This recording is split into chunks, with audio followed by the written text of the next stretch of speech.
Boa noite, ou bom dia, ou boa tarde, não sei a hora que você está vendo o vídeo, mas para nós aqui no momento é boa noite.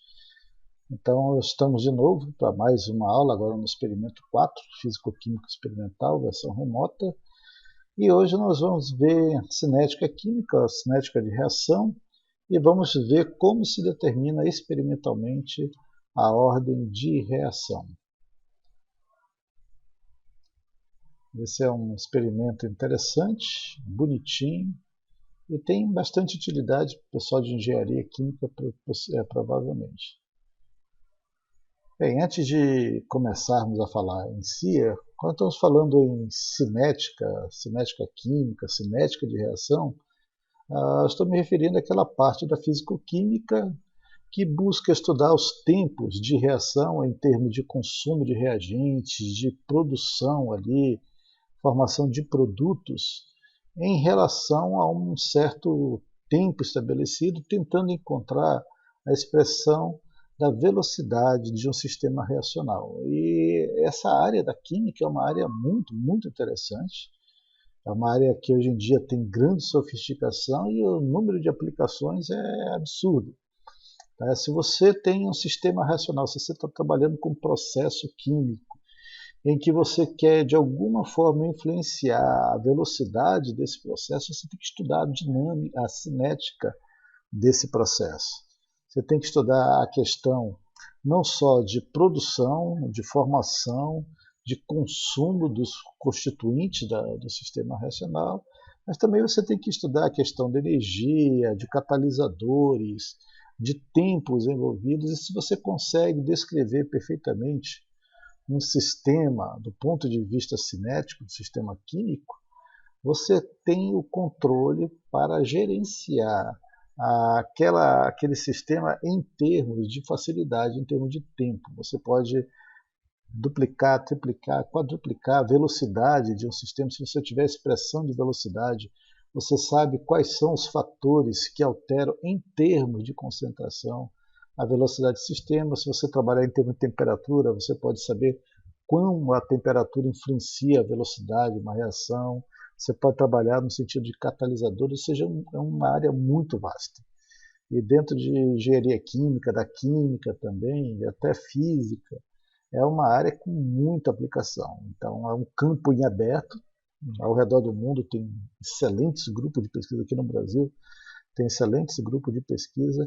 Então, hoje nós vamos ver justamente cinética de reação com relação a um único sistema reacional simples e vamos tentar ver como é que a concentração influencia a velocidade dessa reação. Ok? Então, vamos começar falando que a velocidade V de uma reação química é definida como sendo a variação da concentração de um dos componentes, seja reagentes, seja produtos que tomam parte de uma reação. E isso em função do tempo. Então, eu tenho uma reação qualquer, por colocar uma reação genérica, eu quero saber como é que esses componentes, seja os que são consumidos em termos de reagentes, seja os que são formados em termos de produtos, como é que isso se dá em termos de tempo, é uma função temporal. Para uma reação genérica desse tipo aqui, a equação de velocidade é dada mais ou menos por esse formato aqui. Qual é esse formato? Nós temos o quê? Que a velocidade é a taxa de variação da concentração de algum dos componentes. O que tiver em colchete aqui, vocês entendam como concentração. Então, quem é esse Y aí? Esse Y é a concentração ou de A, azão aqui, ou B. Pode ser também de M ou N, dependendo aqui de como você escreve a expressão de velocidade, mas em geral é em termos de reagentes. Então, nesse sentido, a equação de velocidade, na verdade, é uma derivada temporal, assim como lá em cinética, que nós vemos em Física 1, a velocidade é a derivada do espaço ali, da distância percorrida em função do tempo. Em cinética química, a velocidade é definida pela derivada da concentração, em geral, de reagentes consumidos em função do tempo. Então, essa expressão aqui em termos de taxa de variação, ela também pode ser expressa em termos aqui de uma série com expoentes, uma série de potência, de certa forma, e a gente pode expressar a fórmula da velocidade como sendo uma constante, essa chamada aqui constante cinética, vezes o produto das concentrações dos componentes principais que está sendo avaliado em termos de velocidade, elevado aos seus coeficientes cinéticos. Esses coeficientes cinéticos aqui nós estamos chamando de alfa, beta. Vocês já devem ter visto alguma coisa sobre isso lá já no ensino médio, aqui talvez no segundo ano do ensino médio, naquela parte básica de físico-química, e viram com certeza na universidade ali, em Química Geral, talvez 2, Físico-Química talvez vocês devem ter visto também. Então note aqui, gente, que a velocidade, a expressão velocidade é essa derivada da concentração em função de tempo, ou seja, a taxa de variação da quantidade determinada de reagente que está sendo consumido. E quando você fala em consumo, você tem que entender o seguinte: se a gente pegar uma reação simples do tipo A gerando B, em termos temporais, conforme A vai sendo consumido, B vai sendo formado. Então imagina assim que no tempo t igual a 1, você não tem nada de B, só tem A. E aí, com o tempo, com o passar do tempo, a concentração de A vai caindo e, por outro lado, a concentração de B vai aumentando. Claro que esse decaimento ele não vai chegar a zero especificamente, vai chegar num ponto de equilíbrio em que essas quantidades entram em equilíbrio A e B. Em termos racional, como a gente está vendo a questão de cinética básica, o que eu posso dizer é que, em termos de tempo, essa taxa aqui de variação em termos dos reagentes, ela vai ser sempre aqui, ó, negativa, tá? Vai ser sempre algo que vai diminuindo. E em termos de produtos, ela é algo que vai sempre subindo, positivo, e claro, depois, de um certo tempo, ela também estabiliza. Então é importante a gente entender que velocidade, em termos de reação química, lembra muito velocidade em termos cinéticos ali de física 1, ainda que o conceito seja diferente, tem a ver com o consumo de reagente no tempo ou formação de produtos num determinado período de tempo até que se estabeleça um equilíbrio. Então isso acho que vocês já viram, é interessante ver, mas chama atenção o fato aqui é que esses expoentes eles não podem ser determinados a priori simplesmente pelo sistema reacional. Vamos falar um pouco mais sobre isso. Vamos falar um pouco sobre esses expoentes. Então temos a nossa aqui reação genérica. Essa reação genérica, a sua expressão de velocidade está dada por esse produto aqui das concentrações dos reagentes A e B. Eu não sei quanto a concentração de A ou a concentração de B influencia na velocidade da reação. Às vezes somente um componente influencia diretamente na velocidade da reação, não outro. Mas em termos gerais, a gente pode dizer que é o produto da concentração dos componentes A e B dos reagentes da reação. Tudo bem. O problema aqui, e aqui começa o nosso problema de fato da prática, é que esses expoentes alfa e beta eles não podem ser previstos teoricamente. Eles são estabelecidos pela observância da dependência da velocidade em relação à concentração. Tá? Então você não tem como dizer exatamente quanto vale alfa, quanto vale beta a priori, a não ser após uma observação minuciosa do comportamento reacional do sistema em um laboratório. Dito isso, nós podemos falar em um conceito denominado ordem de reação, ou OR. A ordem de reação está diretamente ligada a esses expoentes, alfa e beta. Provavelmente vocês já ouviram falar também disso. Nós dizemos o seguinte, que a ordem em relação ao componente A, é alfa, a ordem de reação em relação ao componente B é beta, e assim por diante se tiver outros componentes. Quando você soma os expoentes, vamos dizer, alfa e beta, e esse valor dá igual a 1, nós dizemos que essa equação de velocidade, ela caracteriza o sistema reacional como um sistema reacional de primeira ordem. Se a soma dos dois for 2, vai ser o sistema reacional de segunda ordem. Eu estou falando de ordem global aqui, não da ordem específica em termos de A e de B. E aqui vale a pena também lembrar uma coisa: em sistemas cinéticos reacionais chamados ideais, e isso talvez vocês viram no ensino médio, a ordem em relação a determinado reagente vai coincidir com os coeficientes estequiométricos, Azinho, Bzinho, Mzinho, Nzinho. E nesse caso, essa expressão de velocidade ela pode ser escrita dessa maneira. Seria K vezes a concentração de A elevado a Azinho, que é o coeficiente estequiométrico da nossa reação genérica, concentração de B elevado ao coeficiente estequiométrico de B. Então você tem a equação balanceada e esses expoentes são exatamente os coeficientes estequiométricos. Aí no mundo ideal, né, numa reação elementar, que a gente diz, acontece isso. Quando a gente estuda um pouco de cinética no segundo ano do ensino médio, a gente vê essas expressões basicamente em termos dos coeficientes estequiométricos. E muitas das vezes também um pouco em química geral em nível superior. Mas isso não é o caso da maioria das reações. E isso tem que estar bem claro na nossa mente, uma vez que estamos trabalhando com um sistema real do laboratório. Muito bem. Então já vimos que essa ordem de reação, ela para um sistema elementar ideal, ela agora consiste nos coeficientes estequiométricos, ou seja, os expoentes experimentais reais alfa e beta vão coincidir com os coeficientes estequiométricos A e B. E aí você começa a pensar em termos de ordem de reação, em termos de cada reagente e em termos do sistema como um todo, a ordem global de reação. Então nós podemos dizer o seguinte, né?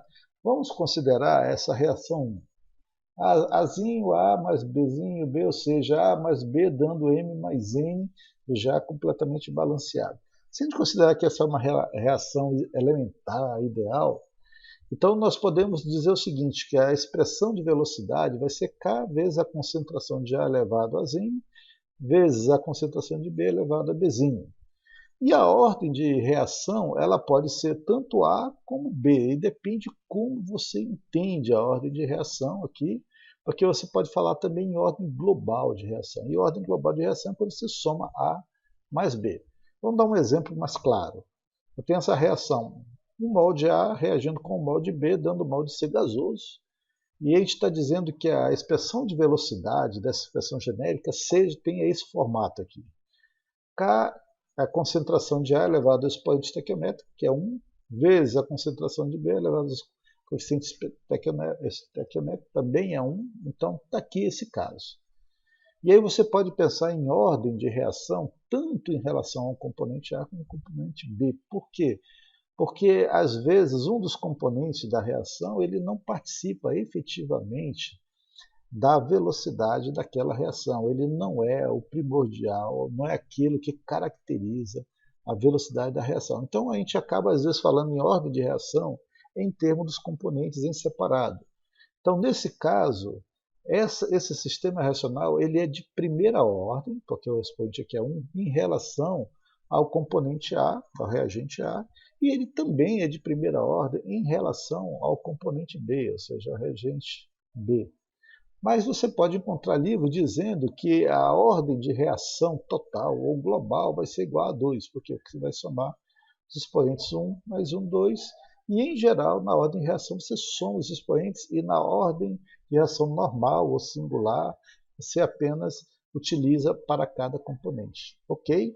Então, em geral, eu estou me referindo, quando eu falo aqui, daqui em diante, em ordem de reação, estou falando da ordem de reação específica, característica de um componente do sistema. Bem, o que isso vai dizer para nós? Né? O que tem a ver essa ordem de reação? Porque, professor, ordem de reação, o que é isso? O que é isso que significa? Bem simples. Né? Vamos começar com um sistema cuja ordem de reação seja de primeira, seja uma, ou seja, reação de primeira ordem. Voltando ao nosso sistema anterior, um mol de A gasoso mais um mol de B gasoso vai dar um mol de C gasoso. A ordem de reação em termos de A ou de B vale 1, ou seja, é uma reação de primeira ordem em relação ao reagente A ou em relação ao reagente B. O que isso significa, gente? Significa o seguinte, se eu tenho uma reação de primeira ordem, se eu dobrar o valor da concentração inicial desse reagente, a velocidade da reação vai dobrar. Então, se eu tenho inicialmente, sei lá, uma concentração de 1 mol de A, e eu tenho uma velocidade talvez de 10 mols por segundo, claro, uma velocidade muito alta, mas vamos dar um exemplo. Se eu duplicar a concentração inicial, se em vez de 1 mol colocar 2, então a velocidade também dobrará, ela irá para 20 mols por segundo, alguma coisa assim, por minuto, como você queira imaginar. Então, reações de primeira ordem, quando você duplica um dos componentes responsáveis pela cinética daquela reação, o valor da velocidade dobrará. Então, por isso que é importante você saber se você está trabalhando com uma reação de primeira ordem, de segunda ordem, de terceira ordem, e assim por diante. Mas vamos pegar de segunda ordem. Vamos pegar que eu tenho essa reação diferente da outra, tá? 2 mols de A reagindo com 2 mols de B, formando 1 mol de C somente. E aí, a expressão de velocidade dessa reação feita em laboratório ou presumida teoricamente, ela é isso daqui, K vezes a concentração de A ao quadrado, considerando que ela é uma elementar ideal, ou em relação a B, é K vezes a concentração de B ao quadrado. Nesse caso, essa reação ela é de segunda ordem em relação ao composto A ou ao composto B, e a ordem global de reação é 4. Mas o que interessa para nós é ver a ordem característica de cada componente. Então, essa aqui é uma reação de segunda ordem. Tá? Ela é de segunda ordem em relação a A, segunda ordem em relação a B. O que quer dizer isso? Quer dizer que se nós dobrarmos o valor da concentração inicial de um reagente, a velocidade da reação se quadruplicará. Ela é de segunda ordem. Né? Então, aqui eu tenho a concentração. Se eu duplico aqui a concentração, ela quadruplica a velocidade. Aqui em primeira ordem, se eu duplico, ela duplica a velocidade. Então é isso que quer dizer segunda ordem. Então se eu duplico a velocidade da reação, ela dá um salto fantástico para isso. E é importante você saber se você está trabalhando com um sistema reacional, por exemplo, de segunda ordem. Por quê? Porque a mudança das concentrações vai aumentar muito a velocidade da reação. E dependendo do sistema que você está trabalhando, talvez, se for uma reação altamente exotérmica ou muito instável, talvez não seja interessante você aumentar tanto a concentração inicialmente. Então, é necessário você conhecer as características cinéticas do seu sistema reacional. Há um quadro que é famoso em termos de ordem de reação, acho que vocês até já ouviram, já viram ele por aí, é esse daqui. Por exemplo, se eu tenho o meu sistema e eu dobro a concentração do sistema, mas a velocidade permanece constante, aí nós vamos ter um caso em que a ordem de reação é igual a zero. Significa, nesse caso, que o coeficiente aqui é zero. Qualquer coisa elevada a zero é 1, ou seja, a velocidade vai ser apenas uma constante cinética. Então, se você pega um sistema, você dobra, você quadruplica, você quintuplica, mas a velocidade permanece a mesma, esse sistema tem ordem de reação igual a zero. Agora, se você tem a concentração dobrada e a velocidade também duplica, dobrada, então a ordem igual a 1, ordem de reação. Se você dobra a concentração e a velocidade quadruplicada, segunda ordem. Se você dobra e ela é triplicada, aí no caso, né, você quadruplicada não, é sextuplicada talvez, então você tem de terceira ordem, assim por diante. Ok? Tranquilo? Mas, como eu já falei antes, se essa reação ela não for elementar, ideal, nesse sentido, os expoentes não coincidirão com os coeficientes estequiométricos. E aí, meus queridos, a gente vai ter que determinar experimentalmente esses coeficientes, que é o caso do nosso experimento. A gente, nesse experimento, vai determinar se ela é de primeira ordem, segunda ordem ou de ordem zero. Mas essa é a questão. Então, vamos usar um sistema que é muito conhecido, fácil até de trabalhar. Quando a gente pega sistemas mais complicados experimentalmente, as expressões de velocidade não são nem próximas de uma coisa bonitinha assim. Às vezes você vai encontrar expoentes fracionários, você vai encontrar situações com razões, com multiplicações, às vezes até mesmo com raízes dentro da expressão de velocidade. Então fica muito complicado. Mas a gente vai trabalhar com um sistema simples aqui. Bem, como é que a gente faz para encontrar a ordem de reação? E, em geral, isso aí está relacionado com tempo, né? Porque tempo aí tem a ver com a questão da velocidade. Existem vários métodos para determinar a ordem, vários mesmo, alguns muito sofisticados, e um deles, o mais famoso, é o chamado concentração em excesso. E aí, nesse método das concentrações em excesso, você pode fazer de duas maneiras. Você aumenta a concentração de todos os reagentes, coloca em excesso no sistema reacional, com exceção de um que não é colocado em excesso. Então, todos que estão em excesso, as concentrações não vão mudar muito com o tempo, a gente diz que é constante. Mas aquele que não está em excesso, ele vai ser consumido no tempo normal, e aí depois você muda. Você coloca aquele em excesso e tira um outro e deixa aquele outro em condições normais. Se você fizer isso para todos os componentes do sistema, você pode ver como o sistema varia quando você aumenta, diminui, duplica ou não aquele que não está em excesso. Então, você pode monitorar a taxa de consumo de um reagente em uma pequena quantidade, aquele que não está em excesso.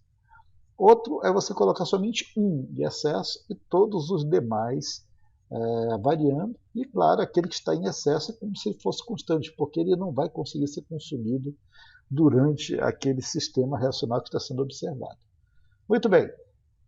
Então, vamos considerar essa reação. Essa reação é a reação de Markov, 100.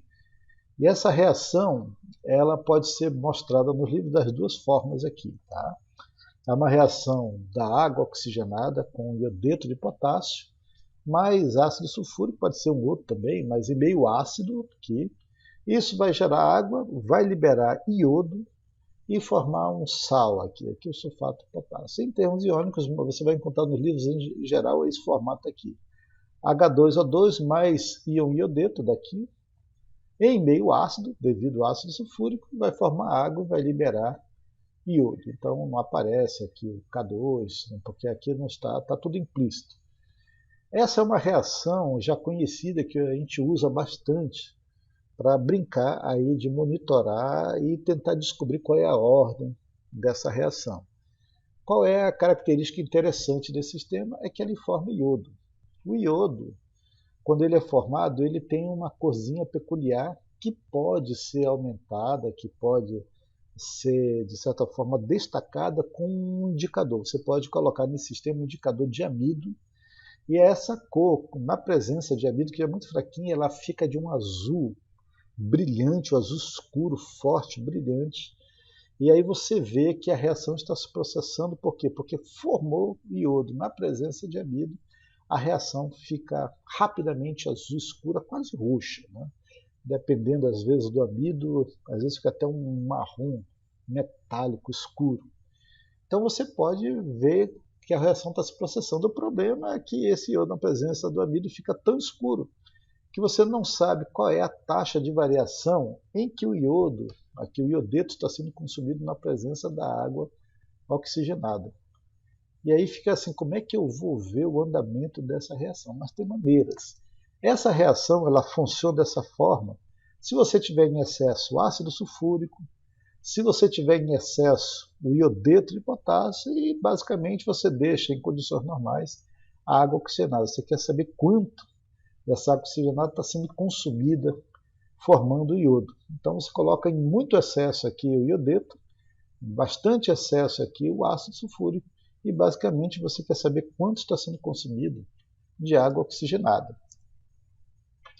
Como a gente não sabe qual é a expressão da velocidade, e já olhando para a equação nesse formato que fica mais bonitinho de ver, a gente pode dizer que a derivada aqui da concentração da água oxigenada ou peróxido de hidrogênio com relação ao tempo é o produto da concentração da água oxigenada elevado a alfa, que é o coeficiente cinético experimental, vezes a concentração de iodeto de potássio elevado a beta, o coeficiente cinético experimental, que a gente não tem como saber. Mas, como eu falei, se nós colocarmos Ki em excesso, olha o que acontece. H2O2 reage com Ki, uma reação de oxirredução, formando H2O e 2. Claro que se eu tiver uma quantidade equimolar de Ki em relação a H2O2, o H2O2 vai consumir todo o Ki e a reação acabou.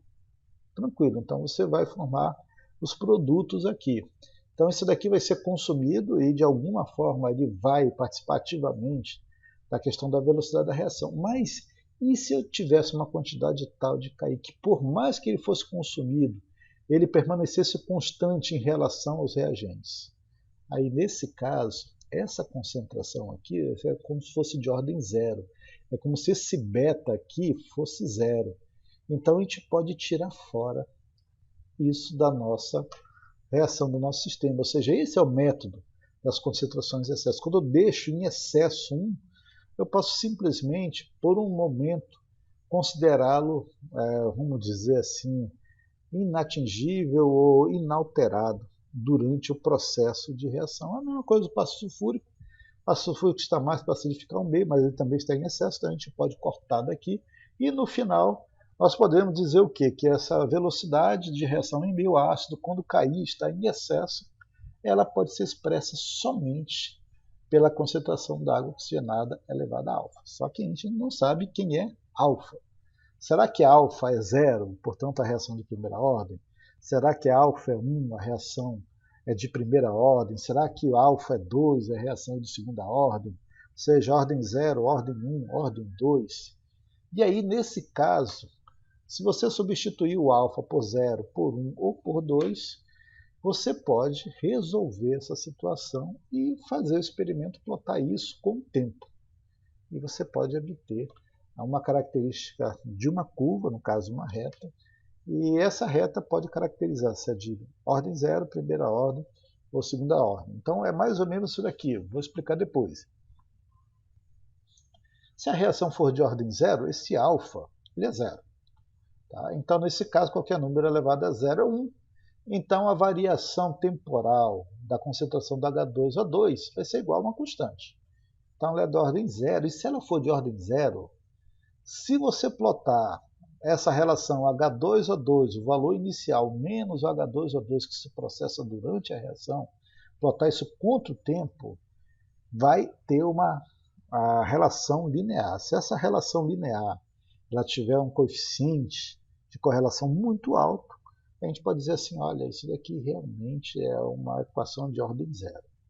Mas se ela for de primeira ordem, esse alfa vai ser 1. Então a gente vai dizer que existirá uma relação linear entre o log de H2O2 sobre o log de H2O2 inicial e o tempo.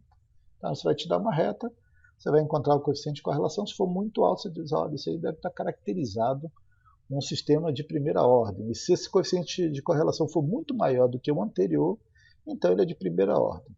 Mas se esse alfa for 2, então vai haver uma relação linear entre esse termo aqui, que seria o recíproco da razão da concentração de H2O2, menos o recíproco da razão aqui, o recíproco, no caso, da concentração de H2O2 inicial. Isso vai ser também uma reta. Você vai encontrar o coeficiente de correlação. Se o coeficiente de correlação aqui, o índice de correlação, for muito maior do que o de primeira ordem, ele é de segunda. Se for muito maior do que o de ordem 0, ele é de segunda ordem e assim por diante. E aí você pode eliminar um por um, fazendo o gráfico e dizendo assim, olha, faço os 3 e eu vou encontrar o coeficiente de correlação. O que tiver maior vai caracterizar o seu sistema com uma determinada ordem. Está claro aí? Mas fica uma pergunta chata, professor, mas de onde saiu isso daqui? H2O2 menos H2O2 inicial aqui. Como é que saiu isso? E aí é simples, isso aqui é matemática básica, lá, cálculo 1 básico. Vocês vão entender isso perfeitamente. Ó, já vimos. Se o alfa, aqui, ó, se esse alfa, volta. Se esse alfa aqui for 0, então nós já temos o quê? Que a concentração de peróxido de hidrogênio, de água oxigenada, vai ser 1.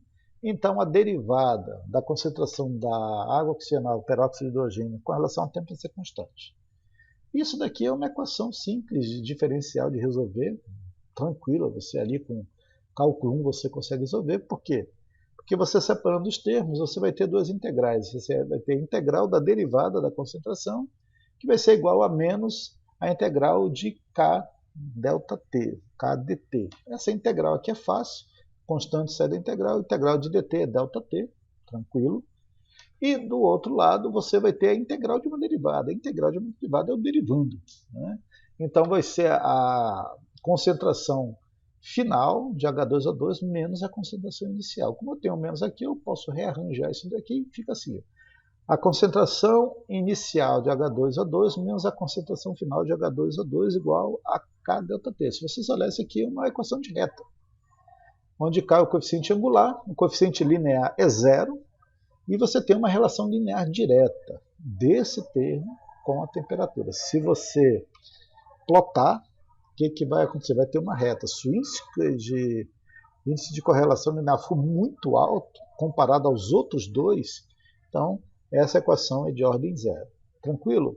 Agora, se aquele coeficiente, o alfa, for igual a 1, você vai ter que resolver essa equação aqui. A equação de primeira ordem vai ter esse formato. Também isso aqui é simples.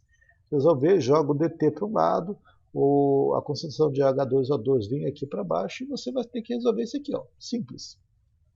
Você vai ter a integral de 1 sobre a concentração do peróxido, diferencial peróxido. Ou seja, vou colocar em outro termo, 1 sobre x dx. Isso aí todo mundo sabe que 1 sobre x dx é o log de x, o log de x final, x inicial, e menos a integral de k dt. K dt é menos k ΔT. A integral de 1 sobre x dx é log x final menos x inicial. Ó, tranquilo. Também isso aqui é uma equação de reta. Você tem aqui o coeficiente angular, o coeficiente linear é zero. Se você plotar o ΔT contra esse termo aqui, você vai encontrar isso aqui como coeficiente linear. E claro, vai ter uma reta. O índice de correlação, se esse índice de correlação for maior que o anterior, então ele é de primeira ordem. E aí de segunda ordem, você vai ter o alfa igual a 2. E é também tranquilo isso daqui, você pode rearranjar esse termo.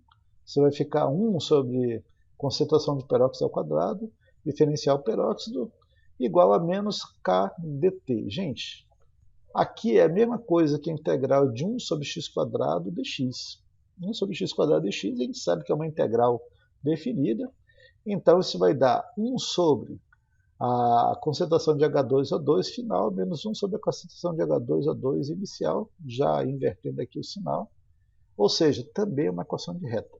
Se você plotar este valor contra o tempo, você vai ter uma reta com inclinação, coeficiente angular igual a K, o coeficiente linear basicamente vai ser zero. E se o índice de correlação dos pontos for maior que o de primeira ordem, maior que o de ordem zero, então o seu sistema é de segunda ordem.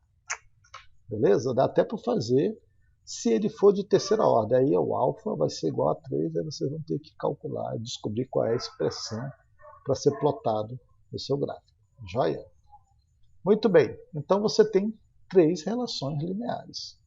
A questão é qual delas vai me dar a ordem correta. Você só vai poder saber quando você plotar os 3 gráficos, ver o índice de correlação, o Rzinho, né, de cada reta, cada equação da reta.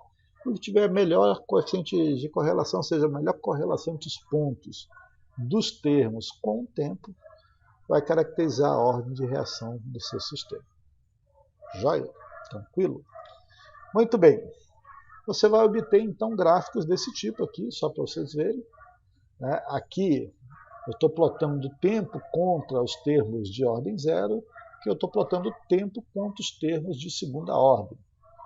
Claro, os dois vão dar reta, são os mesmos pontos, tá? Os mesmos pontos. A diferença é que quando você vai traçar as retas aí, você pode ter alguma diferença. Elas não são exatamente iguais aqui, tá? Parecem, mas não são. Então, são retas um pouquinho diferenciadas. E nesse caso aqui, você vai encontrar o índice de correlação de uma reta em relação à outra. Nesse caso específico, os índices de correlação deram muito próximos entre si, mas houve uma diferença. Então, deu para escolher se era de primeira ou de segunda ordem. É isso que vocês vão fazer, só que vocês vão plotar os 3 gráficos e vão ver em relação ao índice de correlação. Joia? Muito bem. Deixa eu beber uma aguinha aqui.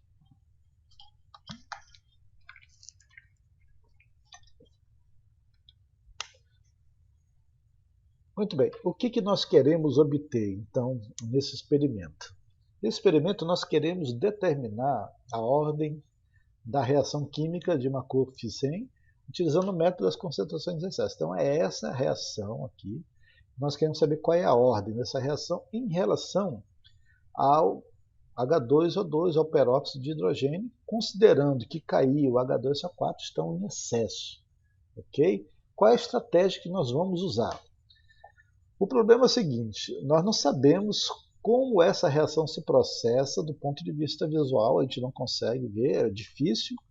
Por quê? Porque esse sistema ele basicamente é quase incolor, fica uma leve corzinha devido ao iodo. Aí você pode melhorar colocando amido. Mas aí quando você coloca amido fica tudo escuro, um azul escuro, brilhante, e a reação continua se processando. E eu não sei em que taxa o H2O2 está sendo consumido formando o I2. Então a estratégia é você usar uma outra reação, como se fosse aqui um cronômetro dessa reação. Então a gente joga nesse sistema tiosulfato de sódio, Na2S2O3, e nós vamos poder, de alguma forma, determinar a ordem de reação a partir do consumo do tiosulfato de sódio. Então, nesse caso, a velocidade dessa reação de Markov-Chain ela vai ser monitorada agora por uma reação paralela de consumo do tiosulfato de sódio. É também conhecido como relógio de iodo, reação de relógio de iodo, porque quando você adiciona o tiosulfato aqui dentro desse sistema reacional, e a coisa é bem interessante, bem legal, porque o tiosulfato ele vai consumir o iodo. E sabe o que ele vai formar? Ele vai formar de novo o iodeto. Ele restaura o iodeto. Então você tem aqui o tiosulfato reagindo com o iodo, formando o iodeto de novo. Então a cor que estava azul aqui devido ao iodo, com a presença de amido, quando você coloca o tiosulfato, a cor volta de novo a ser transparente. Tranquilo. Só que nós vamos colocar uma quantidade sempre limitada de tiosulfato e sempre a mesma quantidade. E o que vai acontecer? Quando você colocar a primeira vez o tiosulfato, o iodo aqui vai desaparecer, vai ser consumido e voltar a iodeto. A cor vai desaparecer e você vai ligar o cronômetro. Mas como a quantidade de tiosulfato é pequena, rapidamente ele vai ser consumido, aí de novo o iodo volta a formar e fica escuro novamente. E aí você pode fazendo isso. Lembre-se que com o passar do tempo, o H2O2 está sendo consumido, então a reação vai demorar cada vez mais para formar I2. Como a quantidade de tiosulfato é sempre a mesma, o tempo que leva para o tiosulfato, no caso, ser consumido pelo iodo, é o tempo que a gente vai usar para saber o quanto o H2O2 está sendo consumido. Inteligente, né? É bem fácil.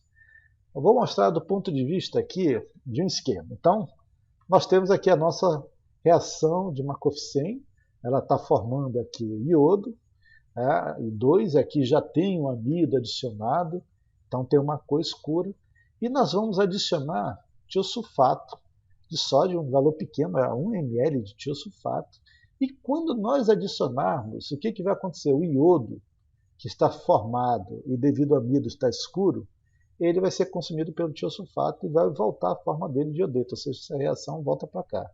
E o que acontece? Volta de novo a ser a reação clara, totalmente aqui transparente, por quê?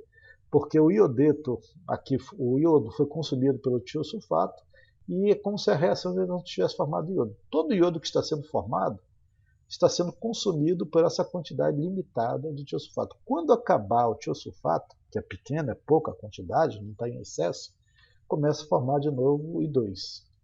E aí quando forma de novo o I2 na presença do iodo, lá fica escuro novamente. Aí o que você faz? Trocou de cor, você rapidamente já coloca tiosulfato, mais uma vez aciona o cronômetro e aí o negócio volta de novo a ficar incolor. E aí em diante você marca, né, até que todo o tiosulfato seja consumido. Quando todo o tiosulfato for consumido, volta de novo a cor azul, você joga de novo o tiosulfato e aí fica nisso. Qual é a diferença? A diferença é que o H2O2 é constante e está sendo consumido. Cada vez que você coloca o tiosulfato consome uma quantidade de I2 que é proporcional a peróxido. Olha, 1 mol de peróxido gera 1 mol de I2. Então, se eu consigo monitorar o quanto de iodo está sendo consumido pelo tiosulfato, na verdade eu estou monitorando o quanto de H2O2 está sendo consumido. Mas quanto mais está sendo consumido, mais demora. Lembra que a curva ela vai diminuindo, mais demora para formar o I2. E aí você está com o cronômetro ligado, você vai ver que o tempo vai aumentar de maneira linear. Tá? Vai chegar uma hora que a solução vai demorar muito, muito para virar a cor. Fica mais ou menos essa cor aqui. Por quê? Porque a quantidade de H2O2 já está tão pouca que a quantidade de iodo formado por tempo é muito pequena. Então, essa quantidade vai levar um tempo enorme para consumir aquela quantidade de tiosulfato que você colocou no sistema. Por quê? Porque com o tempo a concentração de iodo aqui, de iodeto no caso aqui, ó, ele vai ficando cada vez menor. Menor, menor, menor, menor. Então, chega um ponto que o tempo que leva para eu consumir esse iodo formado, a partir de tiosulfato, é muito grande. Aí você diz, não, eu chego, está demorando aqui já meia hora, isso não interessa mais para mim. Ok, gente, é basicamente isso que se faz no laboratório, uma reação bonitinha, muito visual. É basicamente isso daqui, ó, que vocês estão vendo nessa fotozinha. Com o tempo, a cor vai mudando. Esse daqui é o sistema com tiosulfato. E é claro, se você tiver quantidades diferentes de tiosulfato, quantidade diferente de peróxido de hidrogênio e água oxigenada, essas cores vão mudando em tempos diferentes. E é isso que nós chamamos de relógio de iodo. Diferentes quantidades de tiosulfato ou mesmo de H2O2 vão resultar em pontos de virada ou pontos de viragem com tempos diferentes. Deixa eu mostrar aqui um videozinho para vocês verem. Isso aqui é a experiência clássica do relógio de iodo. Eles colocaram provavelmente água oxigenada em todos iguais ou quantidade diferente de tiosulfato. E aí a reação se processa em tempos diferentes. Por quê? Porque você tem quantidades diferentes de iodo sendo formado para ser consumido pela mesma quantidade de tiosulfato ou vice-versa. Ok? Essa é a famosa reação de relógio de iodo. Eu já fiz isso há muitos anos atrás, no primeiro show da química do estado do Amazonas. Era final, nós colocamos 20 becquerels, estavam afinados com a ópera Guilherme Tell, e a cada ponto maior da ópera, um copinho virava para o azul, e era uma coisa linda. Fizemos vários testes, gastamos muito tempo calculando as concentrações, mas no dia deu tudo errado, porque o amido, quem preparou o amido 2 dias antes com medo de faltar, e esqueceu que o amido ele oxida muito rápido, muito, muito rápido. Então o correto é você preparar o amido 1 hora antes de fazer essa experiência. Resultado final, terminou a ópera e nenhum Becker virou. E ficou uma sensação estranha, porque tinha reitor, pró-reitor, era o primeiro show da UFAM, químico, e eu lá com aquela cara de taxa, eu tive que dizer assim, como ninguém nunca tinha visto, ninguém sabia o que era a reação de relógio de iodo, eu disse assim, vocês achavam mesmo que ia virar? E todo mundo caiu na gargalhada achando que era uma piada de química. Na verdade, foi o único jeito que eu encontrei de me sair desse ponto. Eu tenho, inclusive, uma crônica. Eu vou ver se eu passo para vocês a crônica. Sobre isso eu chamo de os Becquerels da vergonha. Foi terrível demais. É inesquecível para mim essa prática. Ok? Sim, as coisas dão errado. A lei de Murphy. Ok? Então, gente, como é o procedimento experimental, nós temos aqui as várias vidrarias, temos pipetas, temos balão volumétrico, pipeta volumétrica, temos Erlenmeyer, né, temos proveta, temos aqui bureta, e assim por diante. E as soluções, nós vamos usar uma solução de peróxido de hidrogênio ou água oxigenada a 3%, essa é basicamente a que a gente encontra até em farmácia para comprar, e vamos pegar uma alíquota de 50 ml e vamos diluir para 250 ml. Vamos também usar iodeto de potássio 1 molar. 1 molar é uma concentração razoavelmente alta, ou seja, ele vai estar aqui em excesso.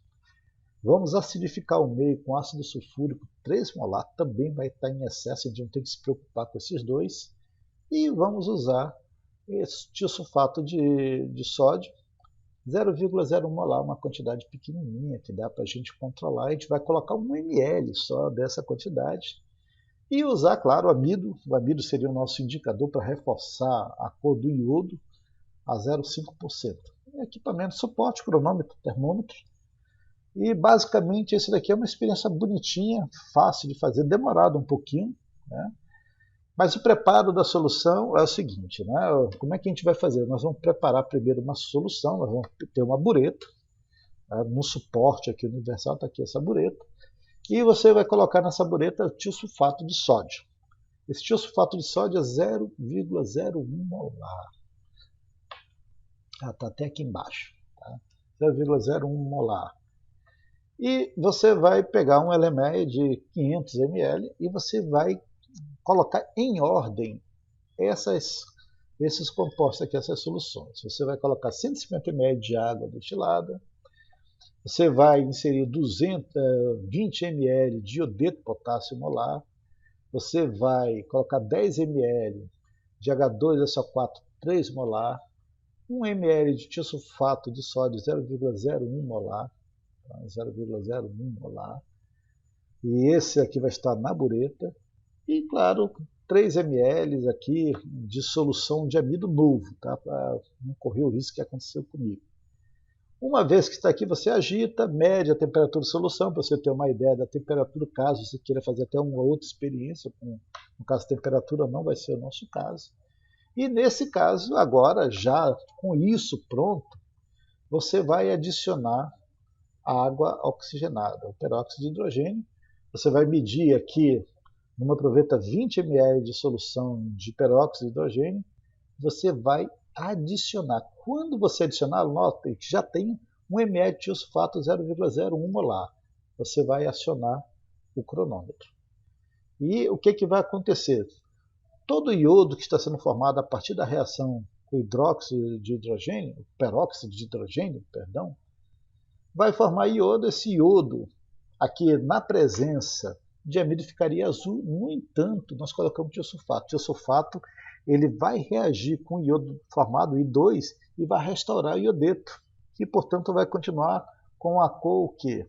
Transparente. Mas quando todo o tiosulfato for consumido, aquele 1 ml, vai ter mudança de cor. E aí o que você vai fazer?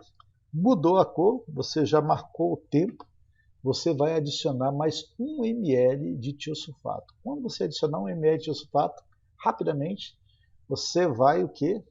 De novo reagir, o iodo formado, iodo livre 2, vai reagir com o tiosulfato vai começar a consumir esse iodo, vai formar iodeto. Então a reação, de certa forma, restaura o iodeto, ela fica transparente. E aí você vai fazer isso mais 9 vezes. Toda vez que mudar de cor, você coloca mais 1 ml de tiosulfato, sempre marcando o tempo. Então você repete essas alíquotas até 9 vezes, lá pela 9ª vez, esse tempo já está virando em 10, 12 minutos, né, para essa quantidade aí.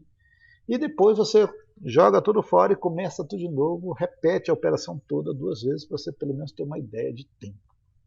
É isso, aí você vai ter o tempo de virada, ou seja, você tem quanto foi consumido de peróxido de hidrogênio pela quantidade de tiosulfato que está sendo utilizado para consumir o iodo formado, porque para 1 mol de peróxido de hidrogênio vai ter 1 mol de iodo formado, e 1 mol de iodo formado vai reagir com uma quantidade equivalente de tiosulfato de sódio. Então, com o tempo que o tiosulfato leva para ser consumido, é o tempo que leva para o H2O2 ser consumido.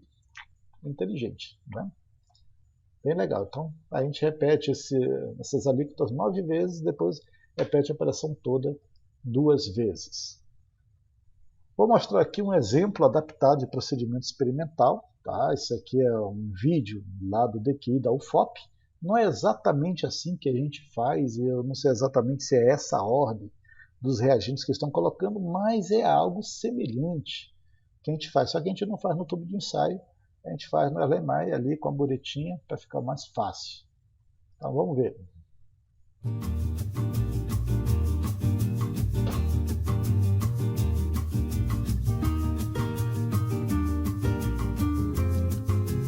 Você vai colocar o tiosulfato, depois logo em seguida a água.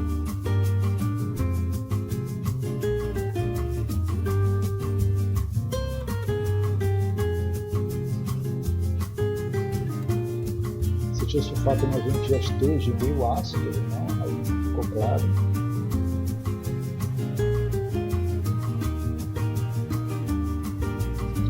perazinha. Ele está usando pipetas aí para sugar.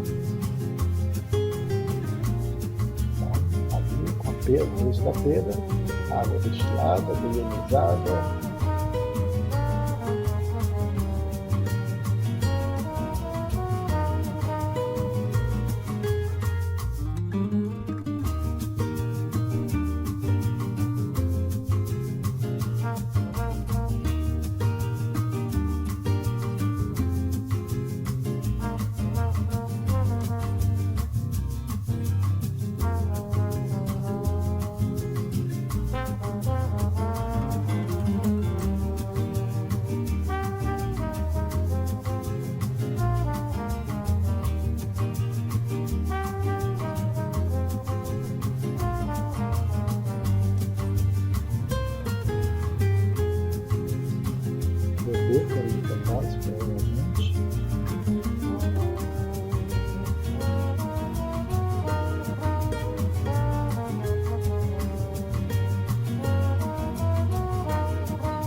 Se a reação for a mesma, que seria oxigenada. Se for uma reação um pouquinho diferente, talvez seja bisulfito de potássio.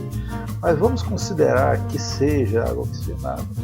Ali está colocando a solução de amido e aí ele vai misturar. Vai adicionar, então, adição da água oxigenada ao primeiro tubo, ali já com amido. Possivelmente essa reação é um pouco diferente da nossa, mas se nós fôssemos fazer, nós seguiríamos basicamente esse espaço com essas concentrações aí e iríamos medir o tempo até que houvesse a mudança.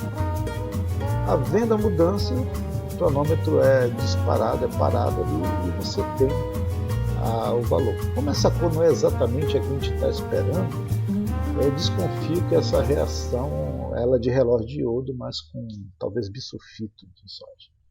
Mas é basicamente isso daí que nós faríamos, semelhante a isso, no laboratório. Ok? E aí, com esses dados, você vai ter essa tabela que você tem que preencher. Você repete aquilo 2 vezes, porque a cada vez você faz 9 medidas, de T1 até T9, toda vez que muda de cor, você vai colocando 1 ml a mais de tiosulfato. Então, claro que vai aumentando a quantidade, mas aqui ó, de 1 para 2 é 1 ml, 2 para 3, 3 para 2 é 1 ml. Cada vez você vai aumentando 1 ml, não é que você vai aumentando, aqui você colocou 1, aqui você colocou 2, aqui você colocou 3. Você sempre vai colocar a mesma quantidade de tiosulfato, 1 ml por vez. Okay? Isso aqui é apenas para fazer figuração, para ficar mais claro. E claro, com isso daí você vai ter o quê? Com os tempos, você vai poder calcular o número de mol de tiosulfato usado, o número de mols de I2 formado, o número de mols de H2O2 restantes, isso daqui já está calculado, eu já vou mostrar para vocês.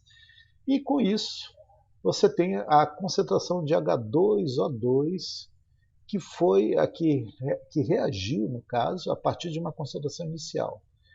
Se você já tem essa concentração aqui, a partir do valor inicial que você pode calcular, depois eu mostro, você aqui já pode plotar esse valor aqui quanto tempo, tem uma média, pode fazer o log aqui dessa razão, também plotar quantos tempos aqui na média, e o mesmo, nesse caso, essa expressão você pode plotar contra o tempo.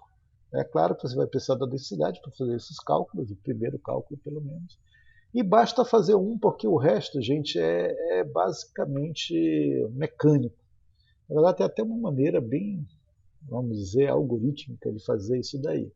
Mas deixa eu mostrar para vocês como a gente calcula isso. No mundo real, assim, o experimento em laboratório, eu diria para vocês fazerem esses cálculos simplesmente rápido, porque são cálculos aqui de estequiometria simples, até alguém com conhecimento bom de química em nível de ensino médio, ele consegue fazer esses cálculos sem entender aqui a reação. Então, o que você precisa calcular para preencher aquela tabela?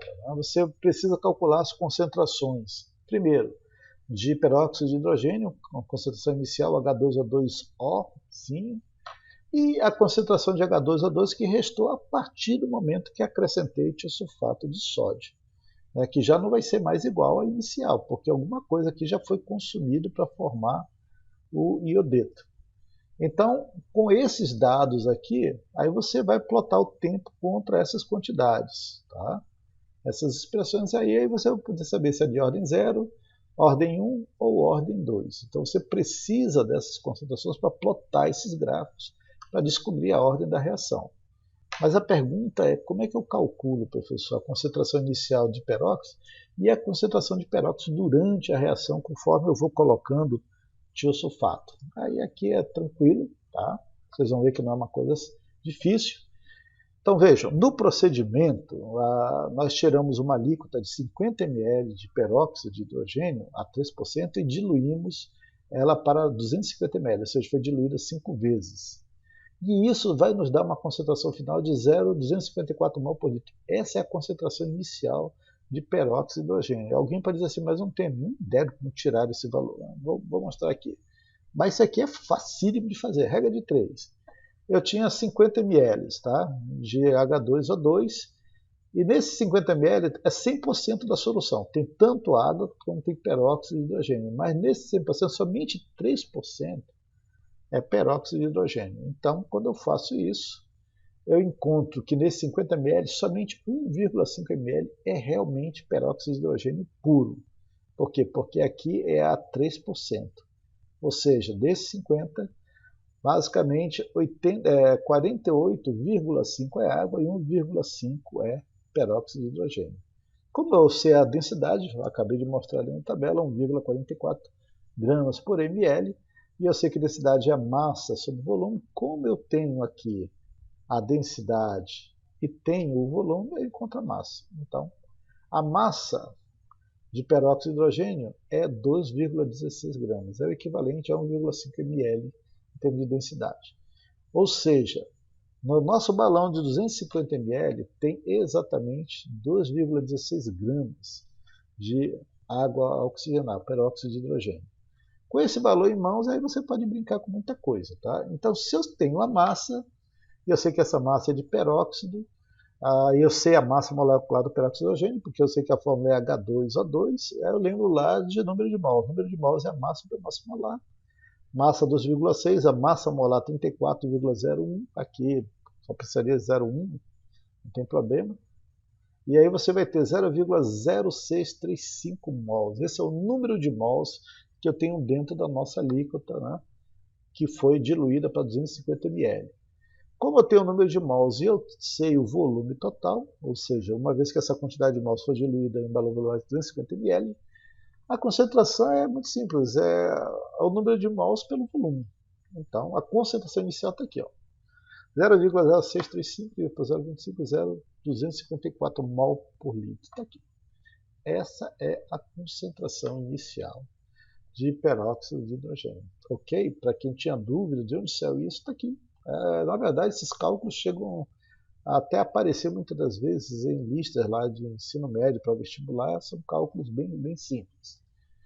Muito bem, então essa é a concentração inicial que vai ser usada para plotar as reações de ordem, as relações de ordem de reação. Ok? Isso aqui não vai mudar. Muito bem, e como é que eu calculo o H2O2 restante, que vai sendo consumido, porque aquele valor inicial era o valor antes da reação. Quando eu coloquei na presença ali do iodeto, na presença do peróxido, o peróxido começou a ser consumido e formando o iodo molecular. Então, a partir de estequiometria bem simples, gente, eu posso prever essa quantidade de mols que reagiu com o tiosulfato e saber quanto que sobrou de H2O2. Olhem bem, 1 mol de H2O2 reage com 2 mols de iodeto, formando 1 mol de 2. Ou seja, para cada 1 mol de H2O2 que é consumido, é formado 1 mol de I2. Então, a relação aqui é de 1 para 1. Agora, como é que eu vou saber quanto de I2 de fato foi formado, né? Aqui você vai relacionar isso com o tiosulfato. O tiosulfato reage com I2, restaurando o iodeto aqui. Ó. Só que agora, iodeto por I2, a relação é de 2 para 1. Ou seja, se eu souber a quantidade de iodeto, a metade desse valor é a quantidade de I2, que é a quantidade exata de quem? De H2O2. É bem simples. Ou seja, nós adicionamos 1 ml de tiosulfato 0,01 molar a cada virada, certo? Então, o número de mols de tiosulfato é muito fácil de obter. Por quê? Porque tem a concentração e tem o volume. Se eu tenho aqui o número de mols, tá? O número de mols vai ser o volume, 1 ml, 0,001 litro, vezes a concentração, 0,01 molar. Então, eu tenho aqui o número de mols. 0,00001 mol, ou seja, 10 a menos 5 mols de tiosulfato.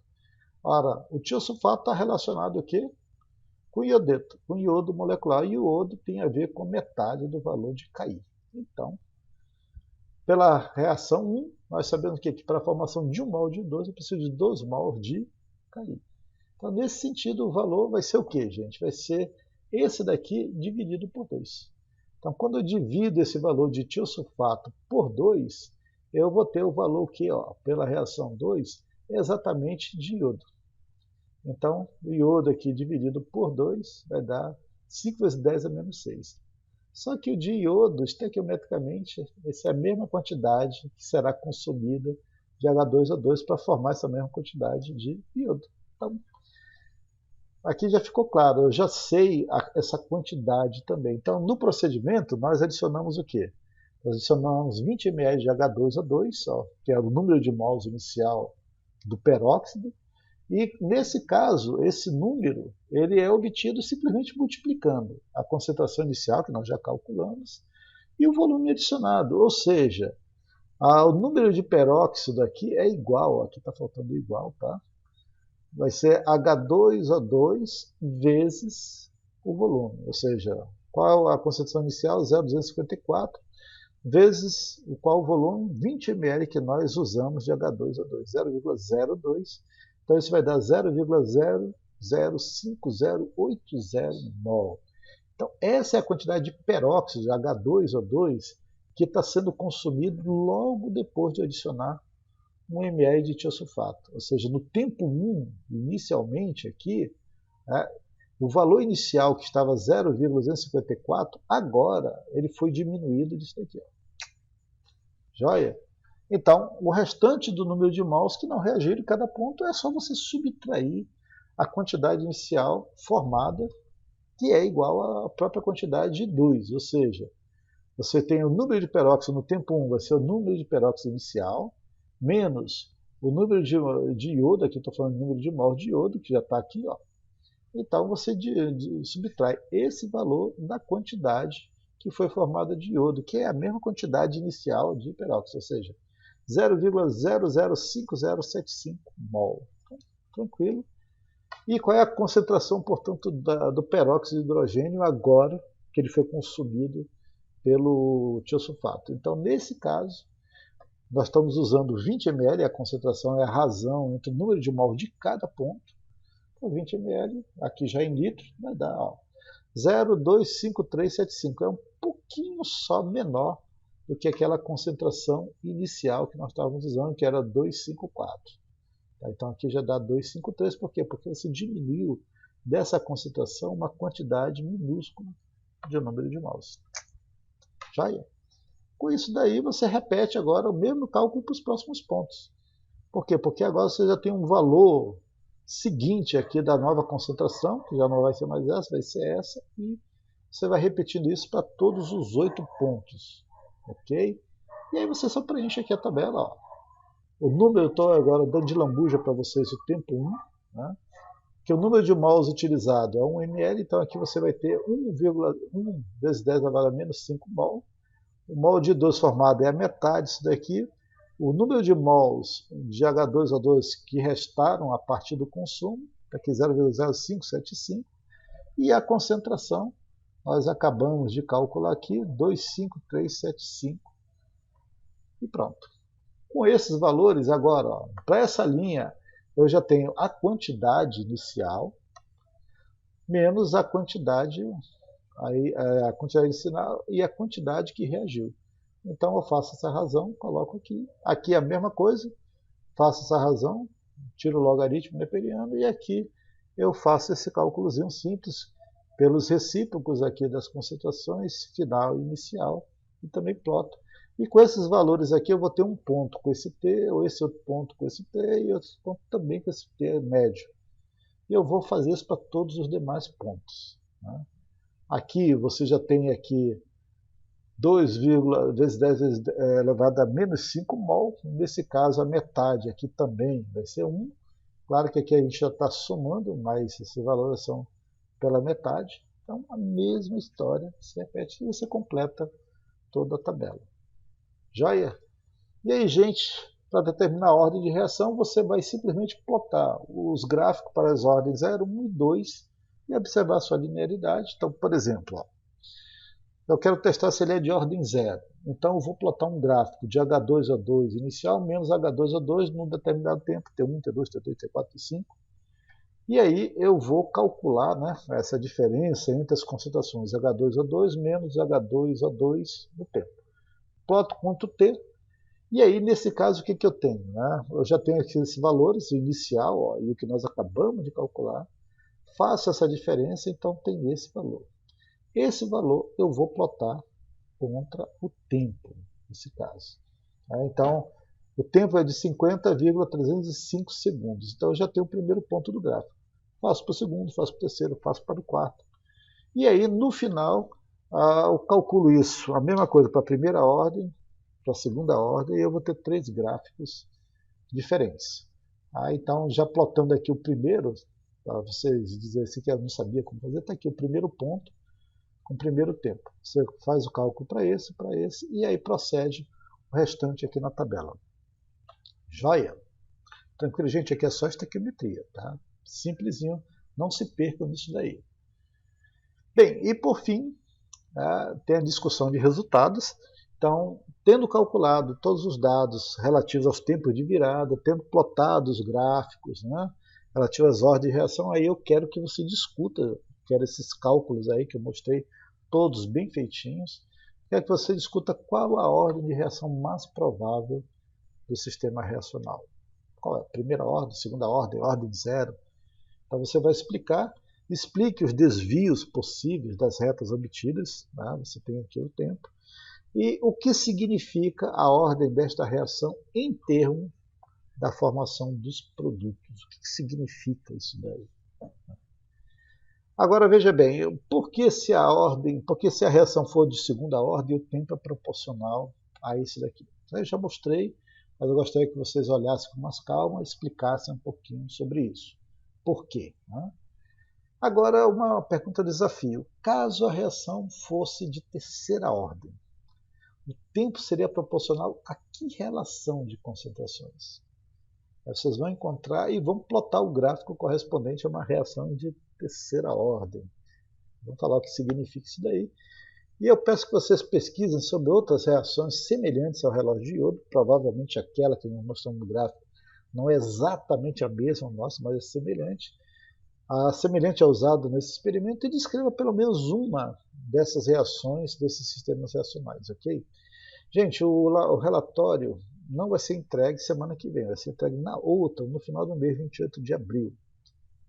Alguns alunos estão dizendo que está complicado terminar alguns resultados, está com muita coisa e toda semana eu estou dando basicamente uma reação e isso tem acumulado para alguns. Então, semana que vem, nós vamos ter um novo experimento, mas é equilíbrio, E eu tenho duas aulas aí para equilíbrio. Uma, basicamente, eu vou falar um pouquinho da teoria e o outro, provavelmente, eu apresento experimento ou vice-versa. Então, dependendo do caso, pode até ser que semana que vem a nossa aula seja assíncrona e a outra seja assíncrona ou vice-versa. Ok? Então, não se preocupe, mas eu quero esse relatório no dia 28 de abril. Muito bem. Aqui nós temos alguns vídeos de sistemas reacionais que usam ou explicam relógio de iodo, sua cinética, até alguns sistemas diferentes ou semelhantes. Se você não estudou, não viu ainda cinética, química, e você quer ter uma visão geral, tem uma aula muito boa ali do professor Thiago Correia, ali da USP, vale a pena ler, tem até muito mais do que a gente está passando nessa prática. Mas se você nunca viu, está muito bem explicado, está gostoso de ver, podem dar uma olhada, vocês vão aprender um pouco além. Vocês vão ver também ali a questão de energia, de ativação e outras coisas semelhantes que dá até para fazer com esse mesmo experimento nosso. Tem um experimento 3 do relógio de iodo, que é basicamente cinética química, um pouquinho diferente do nosso, ali do IQISC, o Instituto de Química de São Carlos, da USP, também vale a pena dar uma olhada. Tem a determinação da constante de velocidade, da energia de ativação, nesse vídeo aqui de cinética química. Eu acho que vocês vão gostar de ver alguma coisa aqui, sim. E, claro, né, a cinética de reações 3, determinação das leis de velocidade, portal do professor Guilherme Max Dias Ferreira. Esse daqui está bem interessante. Dê uma olhada. Se você quer se divertir um pouco, lembrando da minha história aí do relógio de iodo, a história fracassada, eles fizeram aqui um videozinho, os alunos do relógio de iodo, com a ópera de Guilherme Tell. Eles acham que eles diminuíram a óperazinha, mas ficou bem legal, ficou bem divertido, né, e vale a pena vocês darem uma olhada para ver como é que se faz aí, juntando música e química. Beleza? As referências, o vídeo que foi usado como referência visual é esse daqui, cinética química, determinação da constante de velocidade, da energia de ativação. Eu vou deixar lá no nosso portal também para vocês verem ele completinho. Ok, gente? Então, com isso, está encerrada a apresentação da aula.